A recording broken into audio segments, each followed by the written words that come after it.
Hello നമസ്കാരം. ഞാനുണ്ടല്ലോ എൻ്റെ വിൻകയും ജെർബറയും ചൈനീസ് ബോൾസൊക്കെ പിടിച്ച സ്ഥിതിക്ക് ഒരു പരീക്ഷണം കൂടെ നടത്താമെന്ന് തീരുമാനിച്ചേ. അങ്ങനെയാണ് വാക്സ് ബിഗോണി ഓർഡർ ചെയ്തത്.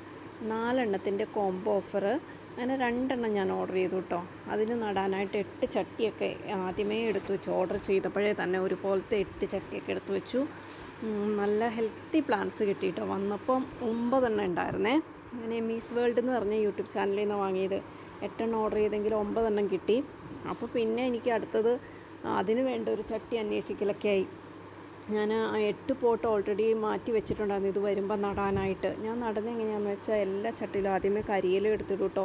ഒത്തിരി വെയിറ്റ് വേണ്ടല്ലോ, അത് കരിയില ഇഷ്ടം പോലെ ഉണ്ടല്ലോ, അതുകൊണ്ട് കൊണ്ട് നടക്കാനും എളുപ്പം ഏത് ചട്ടിയായാലും.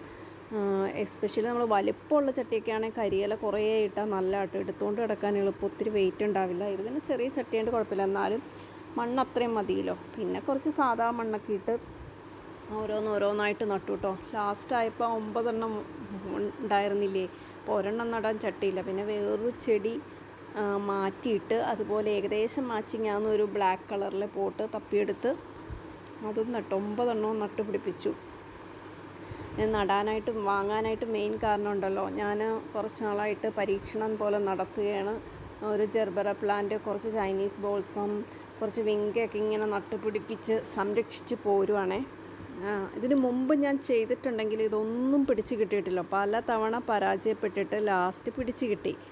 അപ്പോൾ പിന്നെ എന്തായാലും അടുത്ത പ്ലാന്റും കൂടെ ട്രൈ ചെയ്യാമെന്ന് വിചാരിച്ചു. അങ്ങനെയാട്ടോ ഈ പ്ലാന്റ് വാങ്ങിയത്, വാക്സ് ബിഗോണിയ. ഒത്തിരി ഇഷ്ടമാണ് വാക്സ് ബിഗോണിയ. ഞാൻ ഒരുപാട് ചാനലുകളിൽ ഇങ്ങനെ നിറയെ പൂത്ത് നിൽക്കുന്ന കാണുമ്പോൾ കൊതിയാകും. പക്ഷേ ഇത് ഞാൻ നട്ടാൽ പിടിക്കുമോ എന്നുള്ള ഭയങ്കര കൺഫ്യൂഷൻ എനിക്ക്. എന്നാലും ഇതൊക്കെ പിടിച്ച് കിട്ടിയ സ്ഥിതിക്ക് ഇനിയിപ്പോൾ അതും കൂടെ നോക്കാമെന്ന് വിചാരിച്ച് എല്ലാം നട്ടൊക്കെ പിടിപ്പിച്ച്. പിന്നെ ഏത് പ്ലാന്റ് നട്ടാലും ഇതിൻ്റെ കൂടെ പെഡിലാന്തോസും ഉണ്ട് കേട്ടോ. പല തവണ ഞാൻ തോറ്റിട്ട് പരാജയപ്പെട്ട ഒരു ചെടിയാണ് പെഡിലാന്തോസ്. ആ കേളിയായിട്ടുള്ള ലൈറ്റ് പിങ്കും കൂടെ ഷെയ്ഡ് വരുന്നത്. പക്ഷേ ഇപ്രാവശ്യം ഞാൻ നട്ടതെല്ലാം പിടിച്ചു. നട്ടതെന്ന് പറഞ്ഞാൽ ഞാൻ ഒരു പ്ലാന്റ് വാങ്ങിയാൽ നല്ല വില കൊടുത്ത് വാങ്ങിയതാട്ടോ. ഒരു പ്ലാന്റ് വാങ്ങി അതിൽ നിന്ന് കുറച്ച് ഹാങ്ങിങ്സ് പോലെ വന്നപ്പോൾ അത് ഒടിച്ചൊടിച്ച് അങ്ങനെ ഒരു 10 ചട്ടികളോളം ആക്കിയിട്ടുണ്ട് കേട്ടോ ഒരു പ്ലാന്റിൽ നിന്ന്. അപ്പോൾ അതൊക്കെ പിടിച്ച് കിട്ടി, എല്ലാത്തിലും വേര് പിടിച്ചിട്ടിട്ട്.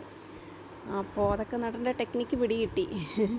അങ്ങനെ അടുത്ത വാക്സ് ബിഗോണിയയിലോട്ട് കടന്നു. അങ്ങനെ ഓരോ ദിവസം ഓരോന്നിലോട്ട് പരീക്ഷണം നടത്തുകയാണേ. വിജയിച്ച് കിട്ടുമ്പോൾ ഭയങ്കര സന്തോഷമാണ്, പോകുമ്പോൾ ഭയങ്കര സങ്കടവും വരും. എന്നാലും നമ്മളങ്ങനെ വിട്ടു കൊടുക്കത്തില്ല. ചെടി നട്ടു തുടങ്ങി അങ്ങനെയാണല്ലോ, ചെടി ഭ്രാന്തന്മാർക്ക് പ്രത്യേകിച്ച് പിടികിട്ടും.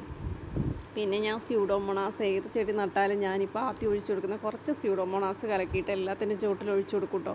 ഇനി ഇതിനൊന്നും ഒത്തിരി വെള്ളം വേണ്ടാത്ത പ്ലാന്റ് ആണല്ലോ. അപ്പോൾ ഞാൻ വിചാരിച്ചു ആദ്യത്തെ ദിവസം നട്ട സ്ഥിതിക്ക് ഇത്തിരി വെള്ളം കൊടുത്തേക്കാം. ഇനിയിപ്പോൾ 2 ദിവസം കഴിഞ്ഞിട്ട് നോക്കിയിട്ട് മണ്ണെങ്ങനെയുണ്ടെന്ന് നോക്കിയിട്ട് മാത്രം ഒഴിക്കാമെന്ന് വിചാരിച്ചിരിക്കുകയാണ്. അങ്ങനെയാണ് ഞാൻ വിങ്കയും എൻ്റെ ചൈനീസ് ബോൾസും പെഡിലാന്തസും ഒക്കെ പിടിപ്പിച്ചെടുത്തത് കേട്ടോ. അപ്പോൾ ഇതും അങ്ങനെ പിടിപ്പിച്ചെടുക്കുക.